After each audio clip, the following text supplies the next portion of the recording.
하나님께 소망을 두라. 저는 이 제목을 생각하면 너무나 마음이 기쁩니다. 또 너무나 좋습니다. 근데 또 한편으로는 이것을 생각하면 또 마음이 무거워지기도 합니다. 그 이유를 말씀드리면, 좋은 이유부터 말씀드리면, 사실 이 시대는요, 우리에게 정말 진정한 소망, 우리에게 영원한 소망을 과연 이 세상에 줄 수 있을까? 세상은 우리에게 그런 소망을 말은 많이 하지만 우리가 영원히 만족할 수 있는 그 소망을 주지는 못하는 것 같습니다. 거짓된 소망만 말해 줍니다. 그런데 성경은 오늘 저와 여러분들에게 진짜 소망이 무엇인지를 우리에게 분명히 말씀해 주고, 그리고 이것을 저는 목사로서 성도들에게 자신 있게 여러분들에게 소개해 드리고 또 선포할 수 있기 때문에 그래서 너무나 기쁩니다. 우리의 유일한 소망은 누구이십니까? 하나님이시며, 하나님이신 바로 예수 그리스도가 우리의 영원한 소망인 줄 믿습니다. 하지만 마음이 무거운 이유는요, 우리가 그렇게 고백을 합니다. 특별히 성경은 하나님의 아들의 생명을 걸고 그 소망을 우리에게 확신 있게 우리에게 말씀해 주는데, 근데 실제로 오늘날 많은 그리스도인들을 보면 이 진정한 소망이신 예수 그리스도를 우리가 바라고 우리가 소망하기보다는 이 세상의 다른 그 무엇이요, 그것이 성공이 됐든 어떤 우리 직업이 됐든 우리 어떤 물질이 됐든 어떤 부동산이 됐든 그게 무엇이 됐든 우리는 그 다른 그 무엇을 더 간절히 바라고 소망하는 것이 사실 솔직히 우리의 모습이 아닌가 하는 생각이 들기 때문입니다. 오늘날 그리스도인들은 한 분 하나님이신 그분 자체를 소망하기보다는 오히려 하나님이 주시는 그 축복, 그 축복에 우리가 더 마음이 있고 관심이 있는 것은 아닌가. 그런데 여러분, 사실 이게요, 신앙에 있어서는 가장 심각한 신앙의 문제가 여러분 아십니까? 하나님을 바라기보다, 하나님을 우리가 알고 하나님을 믿는다고 하지만 하나님보다 하나님이 주시는 어떤 축복을 더 바라는 거. 여러분, 사실 그게 성경이 말하는 우상숭배의 본질입니다. 우상숭배는 딴 게 아니고요, 하나님을 내가 알고 하나님을 섬긴다고 하지만 정작 우리는 하나님을 섬기면서도 하나님보다 더 다른 그 무엇을 우리가 더 간절히 바라고 그것을 우리가 간절히 소망한다면 여러분, 그게 우상숭배라는 거예요.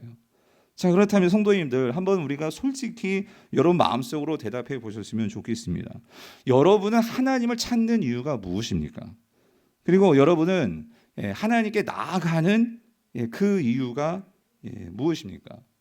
복을 구하기 위해서는 아닙니까? 아니면 하나님 그분 자체요, 그분 자체를 우리가 구하기 때문에 하나님께 나오는 것입니까? 저는 오늘 우리 2022년도를 마감하고 새해를 맞는 정말 이 뜻깊은 시간이지 않습니까? 그래서 오늘 보니까 너무 반가운 얼굴도 너무 많고 오래간만에 뵈는 얼굴도 많고, 그래서 그래도 감사해요. 송구영신님의 때만 본 얼굴도 있고 하지만 너무나 감사해요. 그런데 너무나 중요하기에 이 시간에 여러분들에게 하나님께서 모두에게 새해를 맞는다는 우리 모두에게 소망이 있지 않습니까? 그런 이 중요한 순간에 다시 한번 점검해 보자는 거죠. 우리가 진짜 바라야 할 소망은 무엇일까? 2023년 우리가 진짜 품어야 할 진정한 소망은 무엇이 되어야 할까? 그래서 저는 오늘 이 시편 42편의 말씀을 묵상하면서 여러분들과 함께 이 소망에 관한 이 메시지를 함께 나누려고 합니다. 오늘 이 시편 42편은요, 진정 우리가 무엇을 갈망해야 될지, 특별히 여러분들이 예수 그리스도를 믿는 성도라면, 세상 사람이 아니고 성도라면, 적어도 우리가 하나님을 안다면 정말 우리가 무엇을 소망해야 될지 이 시인이 우리에게 전해주는 아주 중요한 메시지가 있습니다. 자, 먼저 여러분 1절을 다시 한번 읽어볼게요. 우리 1절을 같이 읽어보겠습니다. 시작. 하나님이여, 사슴이 시냇물을 찾기에 갈급한 같이 내 영혼이 주를 찾기에 갈급하나이다예요. 자, 지금 시인은요, 자신의 삶에 어떤 갈급함의 문제를 가지고 있습니다. 그래서 이 갈급함의 문제를 이 시가 장르적으로 문학적인 장르가 시니까 이거를 비유를 두고 있어요. 비유를, 사슴의 비유를 들고 있는데 아마도 시인은 한 장면을 잊지 못하는 것 같아요. 뭐냐면 사슴이, 그러니까 모든 시내가 막 다 말라 버린 거예요. 그런 상태에서 막 물을 찾아서 이곳 저곳을 막 뛰어다니는 그 사슴의 모습을 이 시인은 언젠가 본 것 같아요. 막 가쁜 막 숨을 내쉬면서 막 혀를 내민 채 고개를 막 절레절레 흔들고 힘겹게 여기저기를 뛰어나면서 물을 찾는 이 사슴의 이 간절한 그 모습이요. 근데 여러분 사슴은 뭐 여느 동물도 목이 타면 그러니까 갈증, 우리 인간들도 그렇지만 이 물을 절박하게 다 필요로 하지만 사슴은 그 어떤 동물보다도 사슴은 유독 갈증을 심하게 타는 동물이라고 합니다.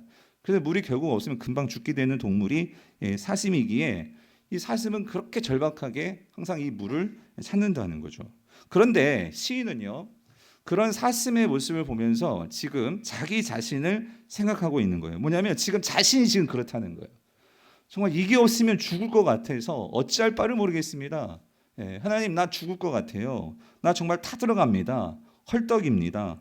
그래서 여기에 이 갈급하니다라는 이 히브리 원어적인 의미는요, 이게 헐떡입니다 그 소리예요. 막 헐떡이는 무슨 소리냐면 정말 이것이 없으면 죽을 것 같은 그런 상태를 표현하는 것이 이 갈급합니다라는 이 단어거든요. 그럼 여러분 궁금하죠? 도대체 시인이 왜 이토록 갈급해하면서 하나님을 찾는 그 이유는 무엇일까? 도대체 하나님을 찾으면서 이 시인이 구하는 것은 도대체 무엇일까? 그런데 여러분 1절 다시 한번 보세요. 다시 잘 보시면 자, 그 사슴이 그렇게 물을 찾듯이 지금 시인은요 뭘 찾고 있죠? 뭘 찾아요? 내 영혼이 뭐요? 돈이요? 성공이요? 어떤 다른 그 무엇이요? 아니요. 뭘 찾아요? 주를 찾는다는 거예요. 주를. 여러분 주가 누구입니까? 여호와 하나님을 찾는다는 거죠. 하나님을. 여러분 이 시인은요. 근데 왜 하나님을 찾느냐? 이 상황, 지금 이 시인이 처해 있는 상황은 그러니까 사실 지금 이 시에서는 그 상황이 자세하게 설명하고 있지는 않아요. 그런데 한 가지 분명한 것은 지금 시인이 처해 있는 상황이 암담한 상황인 것 같아요. 시편 42편을 우리가 쭉 읽어보면 특별히 2절에서 4절의 내용을 살펴보면은요, 우리가 여기서 유추해 볼 수 있는 상황을 유추해 볼 수 있는 그런 내용들이 나오는데 시인은 지금 뭔가 하나님을 모르는, 그래서 하나님을 막 조롱하고 하나님을 믿는 사람들에 대해서 도대체 하나님이 있기나 해?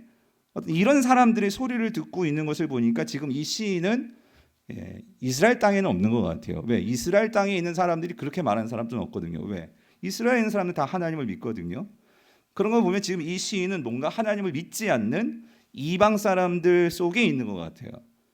그런 걸 볼 때 학자들은 지금 이 시인은 그러니까 바벨론 포로로 끌려가서 그래서 내 미래도 불안하고 내 앞날이 어떻게 될지도 모르고, 그런데 세상 사람들은, 바벨론 사람들은 뭐예요? 아니 너희들이 하나님을 믿는다면서 왜 네가 사랑하는 죄송합니다, 세상 말 꼬라지가 왜 그 모양이야?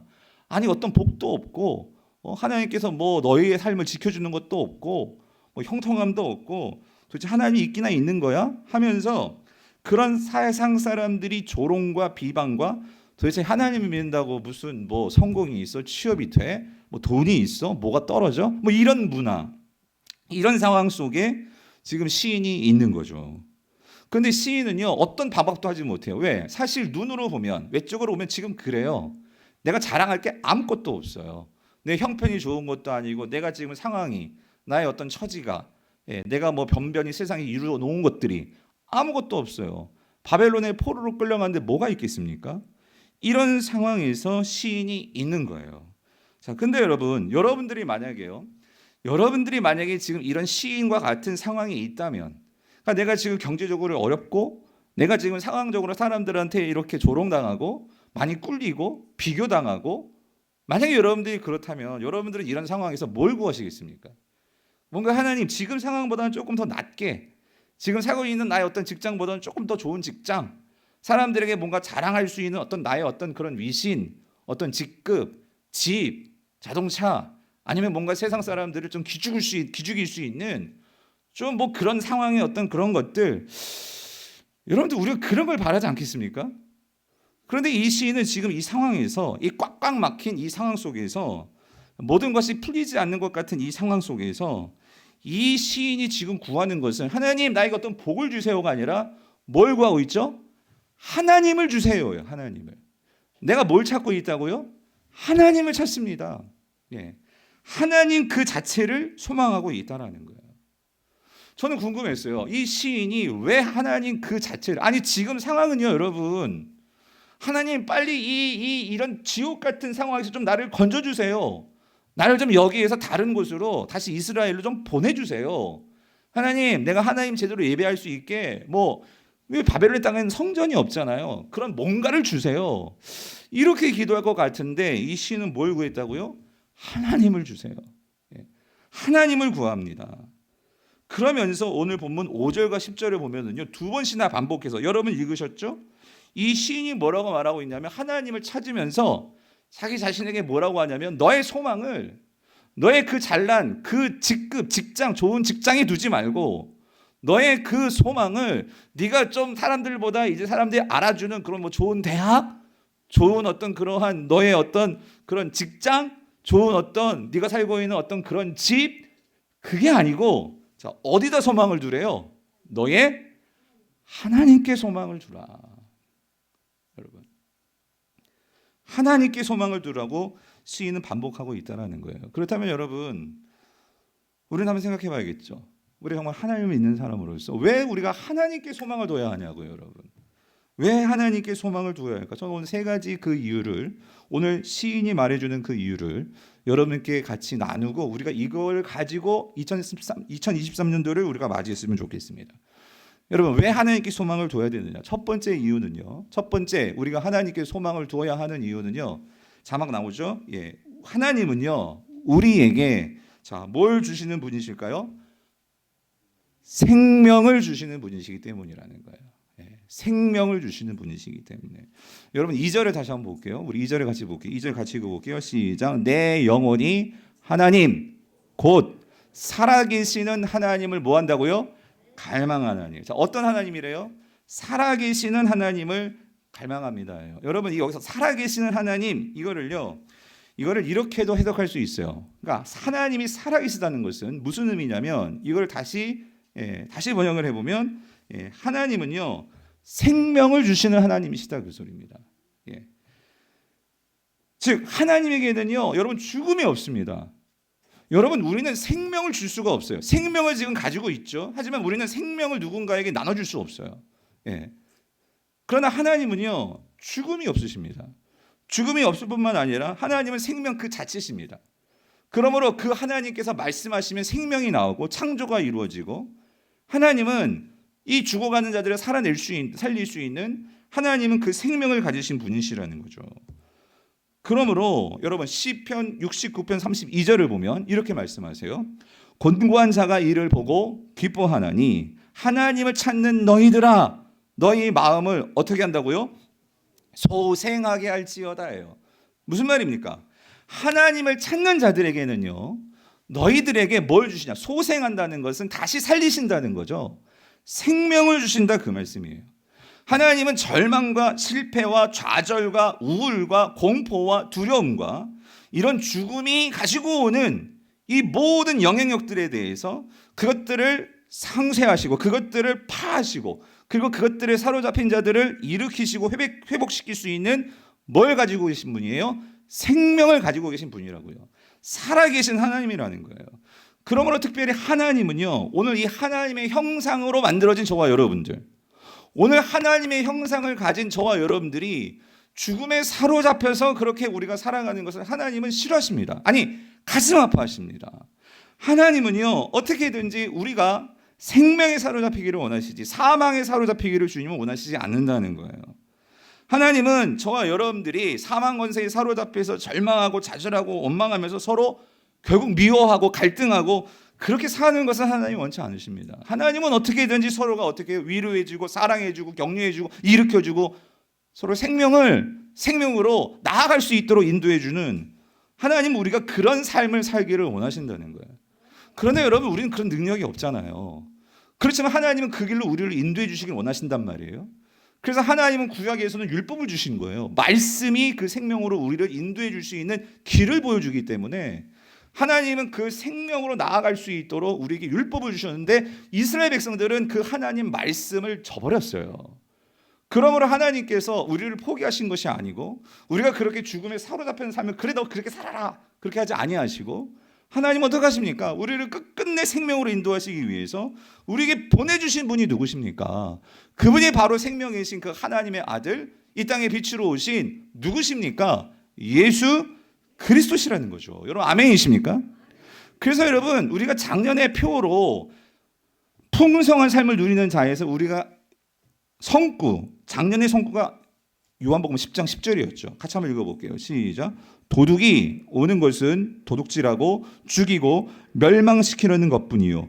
내가 온 것은 양으로 어떻게 해요? 생명을 얻게 하고 더 풍성히 얻게 하려 하는 것이라. 여러분 아멘이십니까? 여러분 여기 도둑은요. 이거는 세상을 의미하는 거예요. 세상은 결국 다 도둑놈이에요. 도둑놈들. 여러분 세상은요. 어떻게 해서든지 우리의 돈이든 우리의 힘이든 우리의 어떤 그 무엇이든 그거를 취하려고 해요. 왜? 그거를 취하지만 내 것을 빼앗아가지만 누군가 세상은요 그걸로 자신의 배를 부를 수가 있는 거예요. 여러분 물론 우리가 서로 경제적인 행위를 합니다.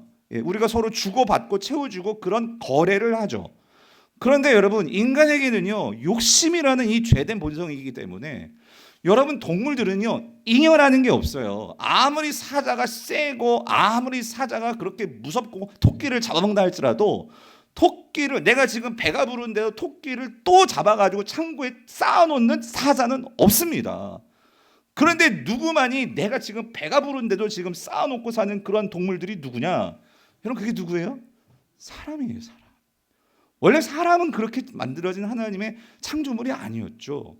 그런데 이 죄라는 것이 여러분 그래서 이거예요. 도둑은요 결국 이 세상을 예수님께서 말씀하시는 거예요. 우리가 정말로 놓고 보면 세상은 도둑과 같아. 그래서 도둑질하고 죽이고 결국은 우리를 멸망시킨다고. 그런데 내가 온 것은 그 양들로 하여금 자 뭐를 주려고요? 생명을 얻고. 그런데 이 생명을 어떻게 얻기를 원하느냐? 여러분 예수님은요 하나님은요 퍼주시는 분이세요. 자기의 그 생명 모든 핏방울 한 방울까지 다 내어주시고 자기의 하늘밖에 없는 아들까지 내어주시는 분이 누구십니까? 하나님이세요. 그런데 그렇게 하실 수 있는 것은 하나님이실 뿐만 아니라 중요한 것은 하나님은 생명에 충만하신 분이신 뿐 아니라 사랑에 충만하신 분이시기 때문이라는 거예요. 여러분 하나님은요 그래서 우리에게 그것을 주시기를 원하신다 이 소리죠. 그래서 성도님들 중요한 건 이거예요. 여러분들이 정말로 풍성한 삶을 누리기를 원하십니까? 여러분 여기서의 풍성하다는 것은 여러분 결국 하나님께서 진정으로 원하시는 우리에게 있어서의 풍성한 삶의 그 근원은요. 그래서 이겁니다. 우리에게 보내주신 그 예수 그리스도와 우리가요 충분한 주님과의 우리가 요한일서 지금 묵상했잖아요. 사귐이 있기를 원하십니다. 왜냐하면 그분과의 사귐이 있어야지만 우리는 그분으로부터 생명을 공급받을 수가 있어요. 생명을 공급받는다는 것은 뭐냐면 그분과의 사귐을 통해서 우리가 영적으로 그분이 주시는 무한한 하늘의 그 양식과 하늘의 그 은혜가 우리가 공급받아야지만 여러분 중요한 건 이겁니다. 여기서 생명을 얻고 더 풍성하게 얻게 된다는 것은 결국 우리의 삶의 관계가요 풍성해진다 그 소리예요. 여러분 이 지도를 한번 보세요. 이게 여러분 우리 제자 훈련하면서 우리가 누누이 우리 훈련생들 벌써 까먹으면 안 되는데 여러분 여러분의 삶을요 한번 2022년도 내가 어떻게 살아왔나를 보고 한번 이걸 보고 여러분의 삶이 풍성했나 풍성하지 못했나를 잘 보십시오. 우리는요 우리의 힘으로는요 풍성한 삶의 관계를 누리면서 살기에는 에너지가 없고요 우리는 부족해요. 죄가 있기 때문에. 그러므로 이 죄는요 이런 모든 풍성한 관계들을 다 어그러뜨려 놓는 것이 죄의 본성입니다. 그러므로 죄는 먼저 우리가 무한한 생명을 받을 수 있는 하나님 관계를 다 끊어놨어요. 그래서 하나님께서 제일 먼저 우리에게 풍성한 생명을 누릴 수 있도록 보내주신 분이 누구시라고요? 그리스도. 여기 가운데 그리스도라는 거죠. 그리스도. 여기 그리스도. 그래서 여러분 먼저 내가 그리스도와 올바른 관계를 맺어야 돼요. 올바른 관계는 뭐냐는 건 딴 게 아니라 여러분들이 예수 그리스도를 믿고 그분이 어떤 분이신지를 알고 그분과의 관계를 통해서 이렇게 예배를 통해서 예수님의 복음을 듣고 그분의 은혜를 구하고 그러니까 그런 관계 여러분 예수님과의 그 관계 속에 내가 있을 때 첫 번째로 내 삶의 풍성한 관계가 어디가 열리냐면 하나님과의 관계가 열립니다. 여러분 예수 그리스도를 만나지 않고서는 우리가 하나님을 제대로 알 수가 없습니다. 왜 그러냐면 예수님은요, 우리가 눈으로 볼 수 있고, 눈으로 볼 수 있다는 것은 우리보다 앞선 신앙의 선배들이 눈으로 봤죠. 그리고 그분이 어떤 분인지를 경험하고 우리에게 말씀으로 우리에겐 기록해 주었습니다. 그렇지만 분명한 것은 그들이 기록해 놓았던 마태가 보았던 예수, 누가가 보았던 예수, 요한이 보았던 예수, 우리가 그러한 복음서들을 갖고 있잖아요. 우리가 그것들을 보면서 예수님께서 이렇게 사람들을 만나 주셨고, 사마리아 여인을 만들어 주셨고, 니고데모를 만나 주셨고 하는 걸 보면서 우리가 예수님께서 얼마나 하나님의 그 성품을 가지고, 얼마나 하나님의 그 닮은 모습을 가지고, 얼마나 삭개오 같은 사람들이 손가락질하고 알아주지 않던 그 세리, 관리, 그를 찾아가 주셔서 그의 삶을 완전히 변화시켜 주신 것을 보면서 그리스도와 관계를 맺게 된다면 정말 새로운 삶으로 나아갈 수 있구나. 우리가 그걸 보면서 우리도 그 삶을 바라는 거죠. 그 삶을 꿈꾸는 거죠. 그럴 때 중요한 것은 오늘 여러분들이 이제 드디어 하나님을 알아가게 되고, 중요한 거 하나님을 사랑하게 된다는 거예요. 그런데 여러분, 여기서 하나님을 사랑한다는 것은요, 이미 하나님은 여러분들이 하나님을 사랑하든 안 사랑하든 하나님은 여러분을 사랑하셨어요? 안 사랑하셨어요? 사랑하셨습니다. 그 증거가 우리에게 누구를 보내주셨다고요? 예수 그리스도를 보내주셨다고요. 그런데 중요한 건 여러분 이거예요. 사랑도 일방적인 사랑을 하면요 재미가 없습니다. 일방적인 사랑을 해서는요 우리가 거기서 어떤 뭔가 이렇게 불이 일어나지를 않아요. 사랑은요 쌍방해야 돼요. 하나님께서 우리를 사랑하셨는데, 그런데 그 사랑을 내가 깨닫게 되면 여러분 우리의 삶의 질과 삶의 방향과 삶의 이야기들이 달라지는 거예요. 하나님이 나를 사랑하셨단 말이야. 여러분, 이 천지 만물을 지으신 그분이 나를 사랑한다고 정말 여러분 그걸 한번 믿으시나요? 이거를 믿으면 그런 하나님이 나를 무시하지 않고, 나를 그냥 버리지 않고, 나를 주목하셔서 나에게 찾아오셨다. 여러분 이거를 정말 깨닫는 사람들은요 절대 자살하지 않습니다. 절대로 사람들이 나를 그렇게 하찮게 여기고 나를 손가락질하고 나를 무시해도 그거에 흔들리지 않습니다.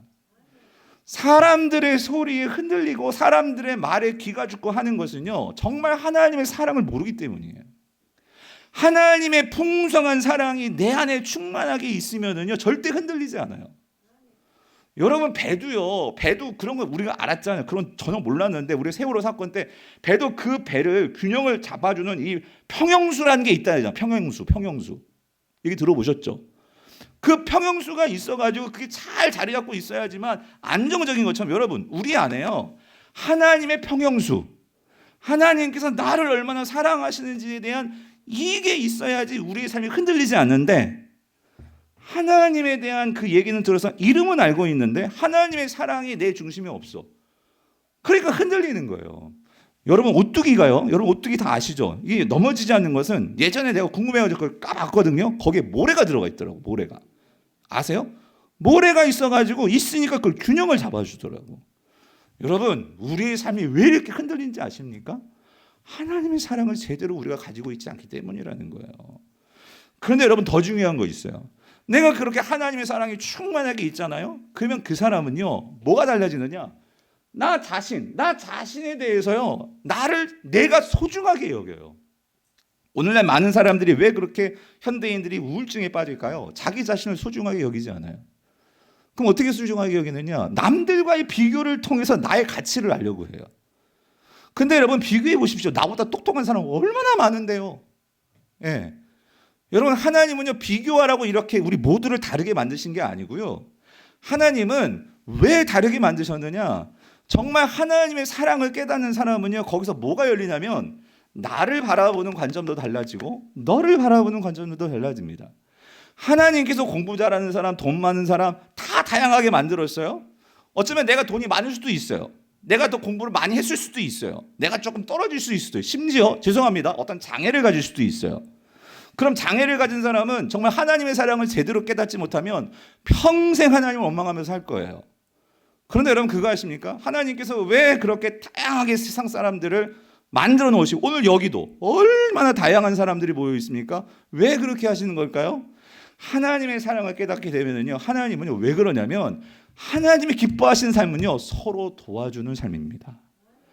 서로 사랑하고 채워주고 아껴주고 격려해주고, 하나님은요 그렇게 함께 다 다양성 속에서 서로가 서로를 도와주면서 그렇게 하나의 조화를 이루면서, 여러분 그게 하나님 나라의 법칙이라는 거예요. 이거를 모르면 어때요? 나보다 잘난 사람 보면은 나는 막 열등감에 빠지고, 그리고 시기하게 되고 미워하게 되고 비참해지고, 여러분 세상이요 거의 아수라장이 되는 거예요. 아수라장이. 그런데 내가 하나님과의 관계를 통해서 내 안에 사랑이 충만해 있고, 그래서 나 자신을 바라보는 관점이 달라져요. 그러니까 너를 바라보는 관점도 달라지고, 그러니까 어떻게 되겠어요? 여러분 이 공동체, 여기 공동체는요, 그래서 특별히 하나님의 사랑을 알고 그리고 그 사랑에 감격하면서 새로운 삶으로 나아가는 사람들을 모아놓은 곳이 교회입니다. 그래서 오늘 교회 안에서요, 정말 내가 하나님의 사랑이 있고 그리고 나 자신에 대한 관점이 달라지고, 그래서 너를 바라보는, 특별히 세상 사람들보다도 여러분 주변 앞뒤 앉아있는 이 형제들을 바라볼 때 하나님께서 이들에게도 사랑을 넣어주셨고 하나님의 형상을 만들어주셨고, 이 교회라는 곳이 그렇게 서로 다름을 인정하며 서로 도와주고 아껴주고 세워주고 존중해주고 이끌어주고 사랑하는 그러한 존재로 만들어졌기 때문에, 여러분 교회에 오면은요 너무나 우리가 서로를 향해서 어떻게 해요? 존중해주고 사랑해주고 격려해주려고. 그러니까 여러분 우리에게 예수 그리스도 안에서 새로운 가족이 되게 하셨단 말이에요. 여러분 가족이 그런 거잖아요. 가족이. 애들이 비록 마음에 안 들고 하더라도 그렇다고 그 애들을 버려요? 요즘은 그러죠. 요즘은 세상에서 좀 나쁜 엄마 아빠들이 버리더라고. 그런데 버리지를 않습니다. 예. 장난을 치고 해도 버리지 않습니다. 아껴줍니다. 이끌어줍니다. 왜냐하면 가족이기 때문에. 여러분 가족은요 가치가 없다고 그렇게 함부로 버리지 않아요. 가족이기 때문에.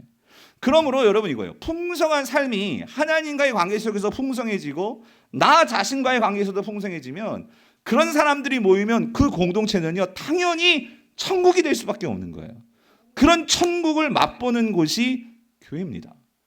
여러분들이 그러한 사랑으로 충만되어 있으면 여러분들을 통해서 여러분이 있는 그곳에 천국이 임할 거예요. 뿐만 아니라 그러한 교회가 이런 지역에 있습니다. 쌍문 3동에 있고 창동에 있고 서울에 있고, 그러면 교회들을 통해서 우리 주변에 있는 이웃들, 하나님을 모르는 이웃들이 어떤 삶을 살까요? 여러분 꼭 홈페이지에 들어오셔서 우리 19만의 기적 지금 막 여러분들이 보고해 주셔서 올라오는데 거기 여러 가지 스토리도 있고, 참 얼마나 그 모습들을 볼 때 좀 담임 목사로 너무나 자랑스럽고 여러분들이 귀하고 하나님 보시기에도 너무나 기뻐하실 것 같아요. 정말 거기 보면 별의별 사연들이 많은데 교회들도 있고요. 미자리 교회들도 있고요. 그런데 같이 그렇게 함께 어우러질 때 여러분 세상이 어때지죠?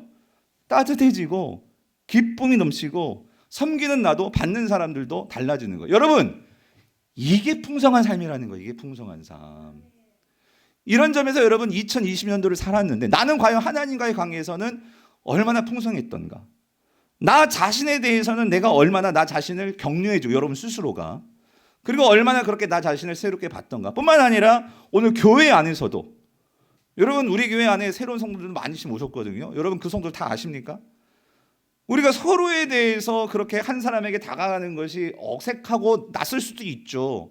그렇지만 교회는 한 가족, 그리스도 안에서 한 가족이니까 먼저 오신 분들이 서로 눈을 맞춰주고 손을 내밀어주고 같이 그렇게 어우러지는 그런 관계들이 풍성해질 뿐만 아니라 세상을 향해서는, 우리가 아까 사진에도 봤지만 우리가 정말로 새생명 축제 때 그렇게 복음을, 내가 가지고 있는 이 복음이 너무나 좋아서 나만 갖고 있는 것이 아니라 내가 회사에서든 학교에서든 어디서든 만나는 사람들에게 그런 복음을 전하려고 그렇게 사는 이러한 삶이 있을 때 그 성도는 어떤 삶을 누리는 거예요?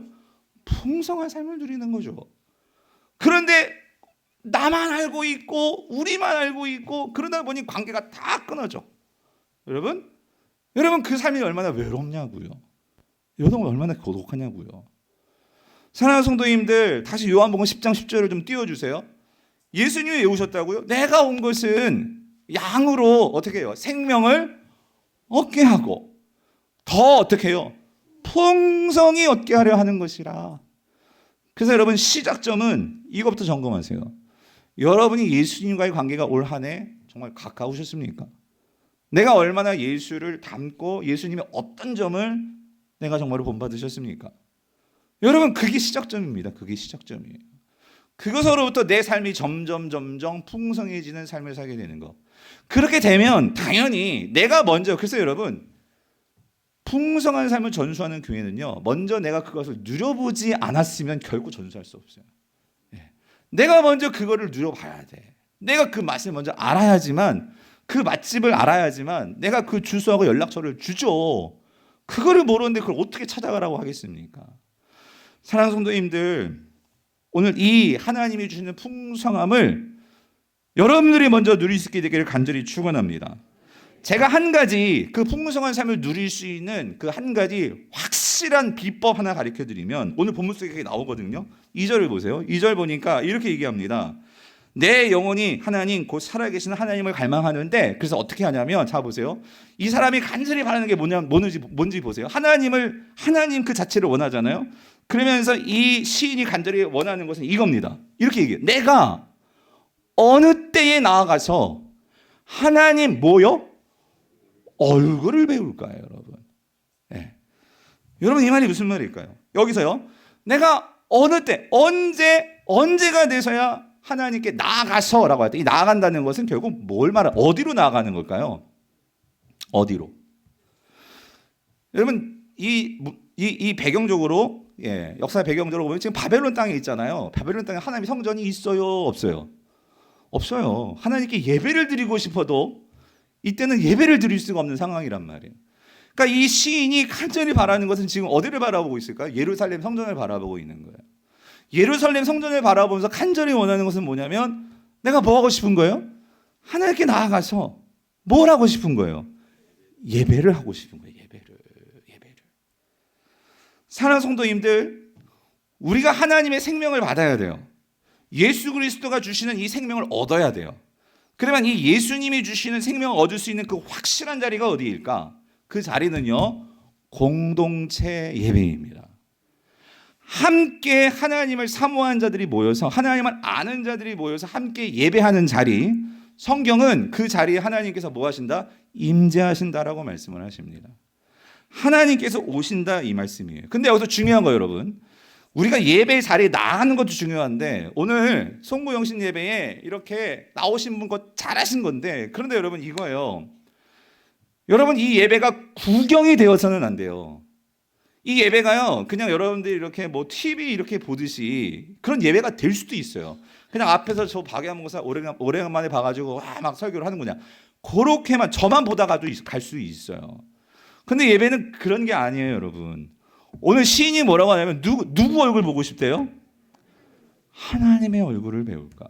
그럼 또 이런 생각 들죠. 여러분, 하나님 얼굴이 있어요? 하나님이 신이신, 하나님이 영이신데 어떻게 얼굴이 있어요? 그런데 여러분, 여기서 하나님의 얼굴을 배울까? 이건 어떤 의미일까요? 자, 근데 여러분, 시편 27편을 보세요. 시편 27편 8절 9절을 보면 여기에도 이런 표현이 나와요. 이건 진짜 하나님께서 다윗의 입술을 통해서 하신 말씀이에요. 너희는, 하나님께서 직접 이렇게 말씀하셨어요. 너희는 내 뭘 찾으라?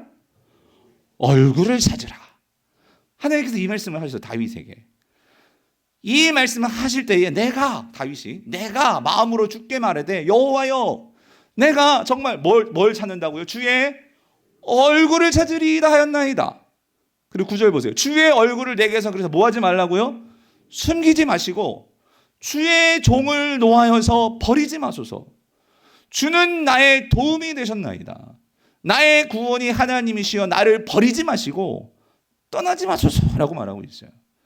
여러분, 다윗은요, 신구약을 통틀어서 하나님께 예배를 제일 잘한 자가 누구냐? 누구예요? 라고 만약 누가 퀴즈를 내면 이렇게 답하면 돼요. 누구예요? 다윗입니다. 다윗은 예배를 가장 잘 드린 사람입니다. 하나님 앞에서 얼마나 기뻤는지 자기 옷이 막 이렇게 흘러내리는 것도 모르고, 그렇게 하나님께서 열과 성으로 전심전력해서 하나님께 예배했던 자가 누구냐면 그게 다윗입니다. 그런데 왜 그렇게 이 왕이 그렇게 그 예배에 홈뻑 빠져가지고 도대체 뭘 구하면서 그렇게 옷이 막 흘러내리는 것도 모르면서 예배를 드렸을까? 그럼 여러분, 우리 이런 생각 해봐야 돼요. 여러분, 저와 여러분들이 예배를 드리는데 정말 여러분들은 정말 내가 모든 것, 이런 거 있잖아요. 세상과 나는 간 곳 없고 구속한 주만 보입니다. 우리가 이런 찬양이 있잖아요.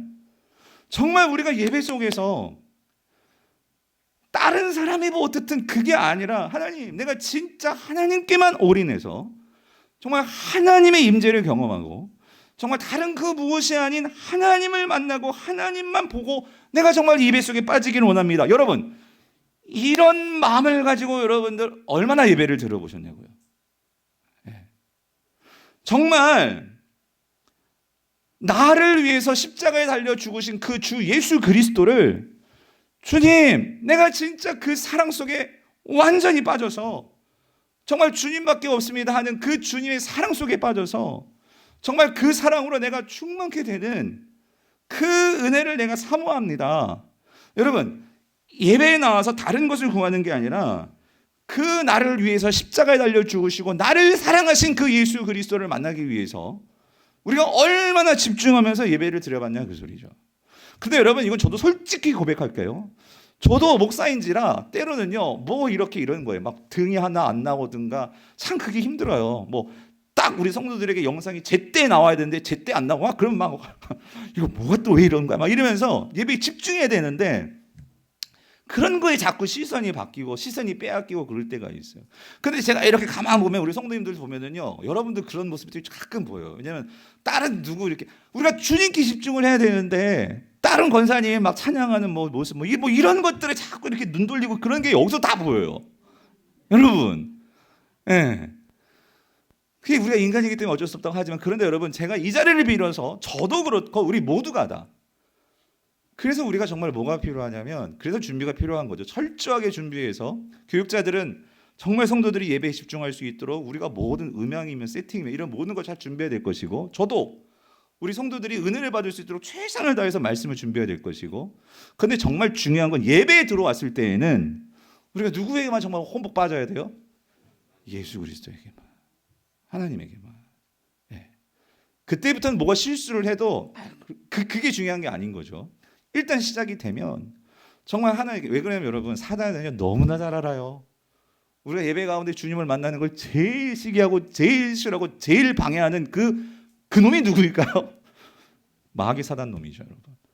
그러니까 여러분, 우리가 정말 이 예배에 실패해버리면 여러분 이겁니다. 우리가 일주일 살아가면서 우리는 매 예배 때마다 이 생명을 받아야 되는데, 생명을. 그런데 이걸 놓쳐버리면 우리는 또 결국 이 예배 속에서 그냥 보고 온 거예요. 그러나 여러분, 예배에는요 하나님의 얼굴이 있다는 걸 꼭 기억하십시오.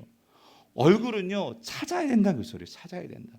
여러분, 그거 아십니까? 우리가 제가 우리 아들하고 딸한테 제 초등학교 이 졸업 사진 있잖아요. 예? 거기 애들 옛날에 막 이렇게 막 섞여 있으니까 잘 보이지도 않아. 근데 애들이요 막 아빠 찾아가면 어떻게 찾죠? 근데 마음에는 얘네들이 정말 날 찾을 수 있을까?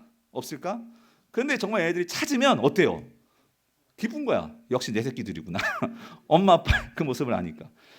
여러분, 마치 그런 거예요. 오늘 우리가 이 예배 속에서 하나님께서요, 우리가 정말 그 하나님을 찾으려고 하는 그 모습을, 우리 아버지시기 때문에 그 모습을 보기를 원하신다는 거예요. 그게 찬양을 통해서든지 헌금을 통해서든지 말씀 설교 시간이든지 여러분들이 그렇게 하나님을 찾으려고, 왜? 내가 그 하나님을 구하며 다른 그 무엇이 아니라 하나님, 내가 하나님을 만나기를 원합니다. 하나님은요 그거를 기뻐하시고 그거를 아는 자가 다윗이에요. 다윗은 금, 뭐 이런 거 구하지 않았습니다. 하나님을 구할 때 하나님은 그것이 너무 기쁘시니까 다른 것들은 알아서 주시잖아요. 사랑하는 성도님들, 생명이신 하나님을 구하시기를 바랍니다. 두 번째, 우리가 하나님께 소망을 둬야 하는 이유는요, 하나님은 우리의 낙심과 불안을 제거해 주시기 때문이라는 거예요. 여러분, 이 불안과 낙심은요, 이거는 우리가 연약하기 때문에 이 불안과 낙심이 없을 수 없어요. 이 불안과 이 낙심이 우리에게 찾아오는데, 그런데 중요한 건 이겁니다. 이거를 가지고 우리를 후벼파고 이거를 가지고 휘두르는 그러한 전략적인 무기로 삼는 자가 있다는 거 여러분 잊지 마십시오. 그게 누구냐면 사단이란 말이에요. 사단은 너무나 잘 알아서요, 우리가 정말 이 세상에서 살아가면서 우리는 뭔가 내 기대대로 일이 안 됐어요. 내가 정말 열심히 했는데 내가 떨어졌어요. 내가 정말 모든 것을 다 걸고 투자했는데 완전히 망해버렸어요. 그럼 여기에 낙심하지 않을 사람이 누가 있겠습니까? 절망하지 않을 사람이 누가 있냐고요. 근데 중요한 건 낙심과 불안과 염려와 두려움이 우리에게 찾아오는데, 문제는 뭐냐면 사단은요 이거를 가지고 우리 안에서요 계속해서 우리가 여기에 머물도록 그렇게 만듭니다. 그러면서 참 이게 아이러니가 뭐냐면은요, 우리가 세상이 결코 소망이 우리에게 소망이 되지 않는다는 것을 성도들 너무나 잘 알아요. 그런데 우리가 이 세상의 일 때문에 그게 안 되잖아요. 그럼 우리가 빨리 거기서 툴툴 털고 하나님께로 나와야 되는데, 참 미련한 우리는요 그렇게 세상에 얻어맞고 세상 때문에 실패했는데도 여전히 세상의 여러 소리를 들으면서 거기서 나오지를 못하는 게 우리의 현실이라는 거예요. 또 다른 세상에 뭔가가 있겠지 생각하고 세상을 배회합니다. 예. 누군가가 세상의 좋은 것으로 나를 채워주겠지, 그거를 떨쳐버리지 못하고 거기서 헤어나지 못하고 또 여전히 거기서 배회하는 게 우리의 모습일 수 있다는 거예요. 성도님들, 참 이게 안타까운 거예요. 그러니까 성도들이 이럴 때 많잖아요. 우리가 정말 기도했는데, 병 낫기를 기도했는데 병이 안 나아졌어요. 우리가 정말로 이 시험을 위해서 그렇게 기도하면서 매달렸는데 똑 떨어져 버렸네. 예. 그렇게 우리가 정말로 애쓰고 바라면서 주님을 위해서 그렇게 일했는데 결국은 사람들에게 오히려 내가 더 이상한 얘기 듣고 그러고 있네요. 그럴 때 사단은요 이거를 어떤 기회로 삼냐, 두 가지예요. 그거 봐 그것밖에 안 되잖아 하면서 우리가 거기서 완전히 절망의 나락으로 완전히 떨어지도록 사단은 계속 우리를 끌고 갑니다. 그런데 여러분, 여기서 한 가지, 오늘 이 시인이 말하는 하나님은 우리의 낙심과 불안을 제거해 준다, 이 말이 뭐냐면은요, 여러분 이겁니다. 오늘 우리의 인생에서요 내가 기대했던 대로 일이 되지 않을 때가 있어요. 그런데 여러분 그거 아십니까? 그때는 우리가 거기서 정신 못 차리면 우리가 완전 망하는 때지만, 영적으로 그때는 내가 기대했던 모든 게 다 안 됐어요. 다 실패했어요. 사람들 다 떠나갔어요. 나 혼자 남았어요. 어떻게 살지 모르겠어요. 그런데 그때는 내가 정말로 순전하게 하나님을 만날 수 있는 때인 것을 여러분 기억하시기 바랍니다. 예? 모든 것들이 다 끊어져 버렸기 때문에 나는요 순수하게 하나님을 만날 수 있는 때가 바로 그때인 것을 여러분 기억하시기를 바랍니다.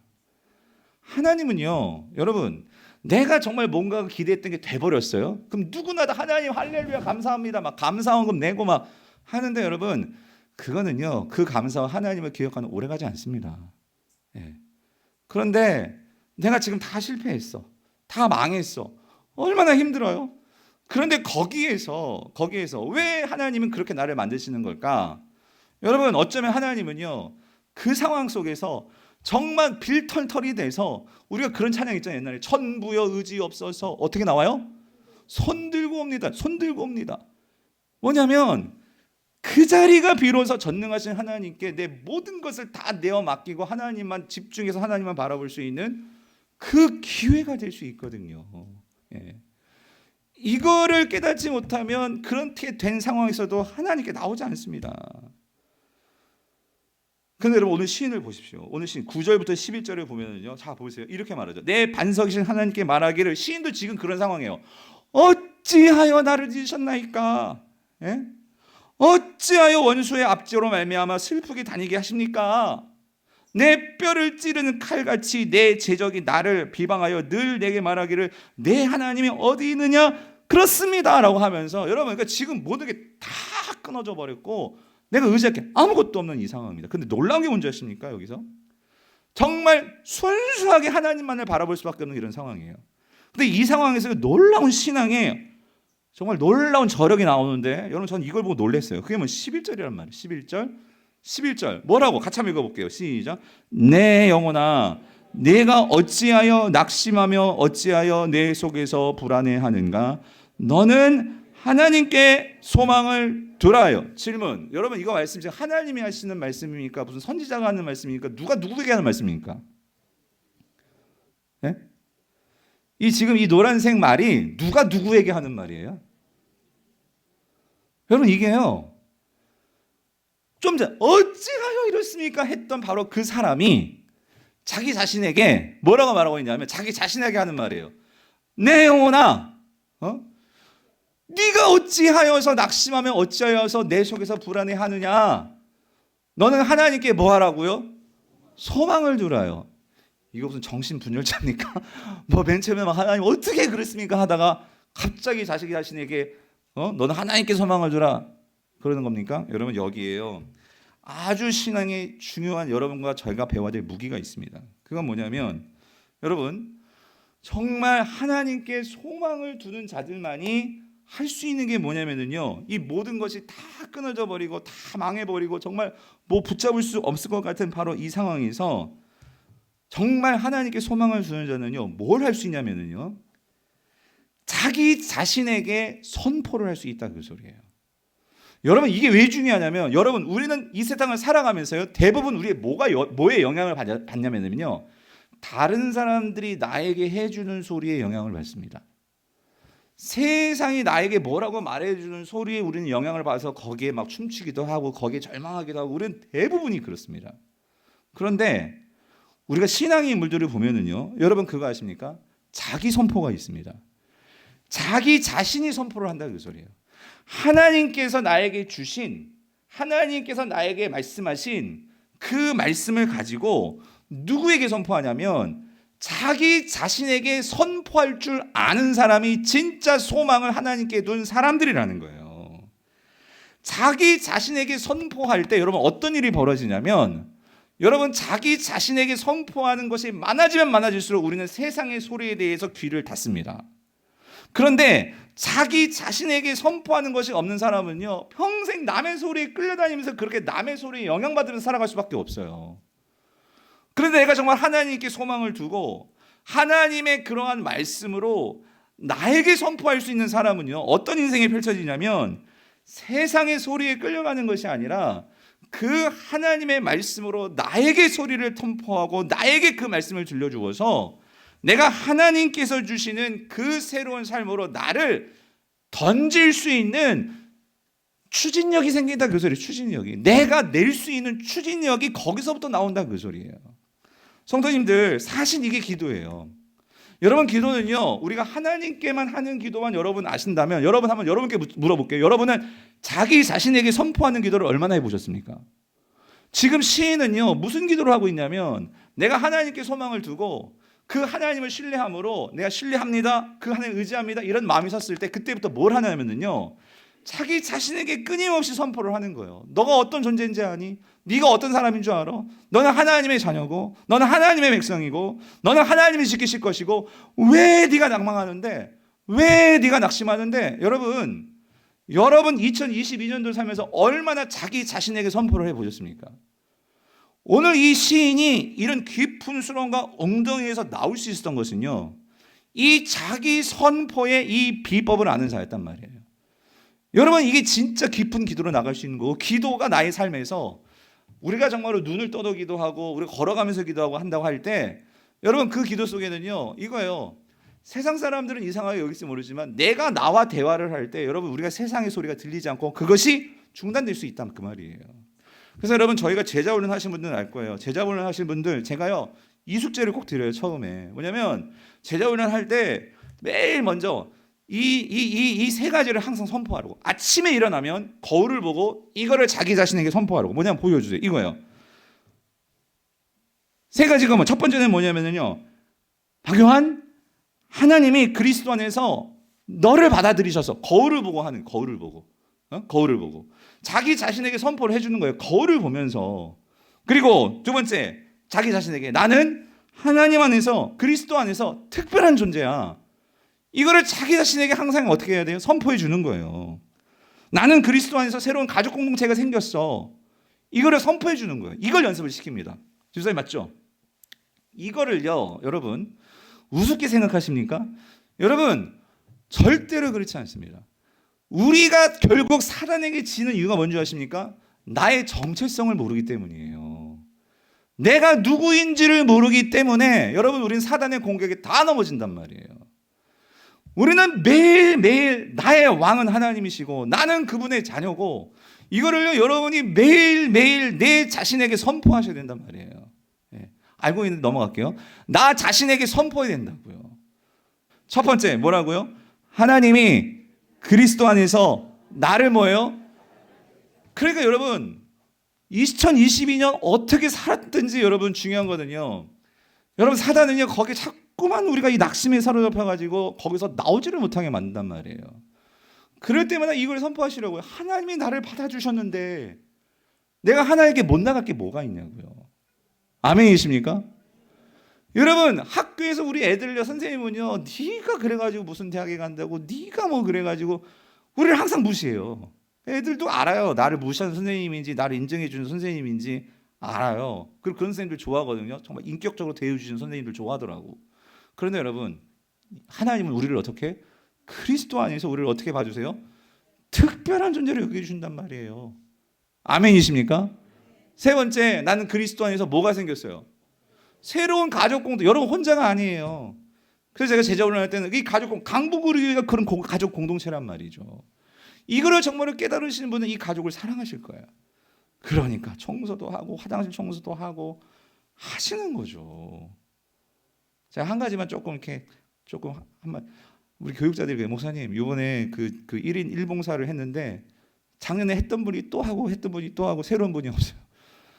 여러분 정말 여러분 이 가족 공동체를 섬기는 마음으로 여러분들이 같이 그렇게 마음을 드릴 때 이 공동체를 사랑하게 되는 것이고, 여러분들이 그렇게 마음으로 몸으로 힘으로 물질로 그렇게 마음을 나눌 때 여러분들이 거기에서 이 하나됨이 느껴지는 거지.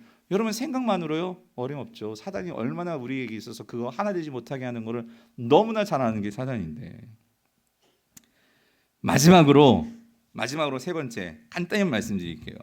하나님께 소망을 둬야 하는 이유는요, 세 번째는요, 하나님은 나를 잊지 않고 나를 뭐 하세요? 기억해 주시기 때문이라는 거예요.